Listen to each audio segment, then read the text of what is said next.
Alors comment se porte le secteur ? Quand le bâtiment va, il entraîne le reste de l'économie. Voilà le bon adage. Et alors donc, le bâtiment, on peut le dire, fut un pilier en 2020 de l'entraînement du reste de l'économie vers l'activité.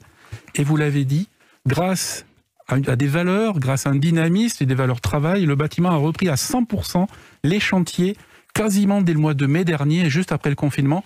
Et ça, vraiment, c'est un succès de la part des salariés, des entrepreneurs et bien sûr des organisations patronales aussi qui les renseignent. Combien ? Parce que certes, il y a une dépense au démarrage, mais assez rapidement, on peut faire de belles économies. Pour être simple, on peut économiser jusqu'à 50%. Oui. 50% de la facture de son chauffage ou de l'énergie qu'on utilise. Ça, c'est une source claire et nette, pécuniaire. C'est ce que l'on va débourser de son porte-monnaie ou pas. Donc, mais on prend en considération le revenu fiscal de référence aussi pour pouvoir faire le calcul. Exactement, c'est pour ça que je vous disais tout à l'heure que sur les familles très modestes, il y a un effort qui a été fait vraiment d'une façon très importante. Et bien sûr, les foyers fiscaux les plus hauts, c'est-à-dire les revenus des ménages les plus hauts, qui étaient exclus, jusqu'au 1er janvier, ont été réintégrés grâce aussi aux actions, je le dis, de nos services de la Fédération du bâtiment. Ça reste une forme de pilier quand même là en ce moment, notamment du côté de la rénovation énergétique, puisqu'il y a une grosse révolution qui a été mise en place. Ça s'appelle MaPrimeRénov', qui a été facilitée. Maintenant, tous les propriétaires, quelles que soient leurs conditions de revenus, peuvent bénéficier d'une aide s'ils font des travaux de rénovation énergétique. Elle est plus ou moins importante en fonction des revenus. On va dire qu'elle dépend de 40% pour les plus aisés. Ça va jusqu'à 90% du montant des travaux pour ceux qui sont les moins riches.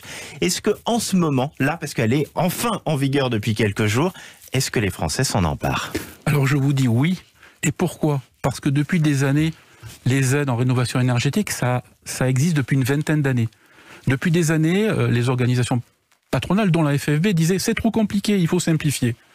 Et pour une fois, depuis quelques mois, plus d'une année, le gouvernement a enfin compris, et les technocrates qui quelquefois s'opposent au terrain et à nous les professionnels se sont mis tous d'accord avec nous, on a travaillé, et on a fait quelque chose de beaucoup plus simple. Oui, à partir de cet automne, à partir de cet hiver, et encore plus, nous l'espérons, dès ce printemps, ces jours-ci, la prime Rénov' est en train de décoller d'une façon exponentielle.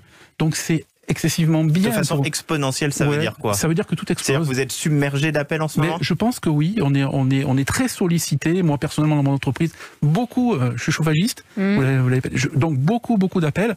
Ce qui veut dire que les Français, avec toute la publicité qu'on a faite, tout aussi la force de la Fédération du bâtiment qui a fait voter des lois en faveur, vous l'avez dit, de l'ensemble des foyers fiscaux, c'est-à-dire l'ensemble des salaires et des Français. Donc tout le monde y a droit, à différentes graduations, mais voilà, c'est beaucoup plus simple, donc il faut s'en emparer.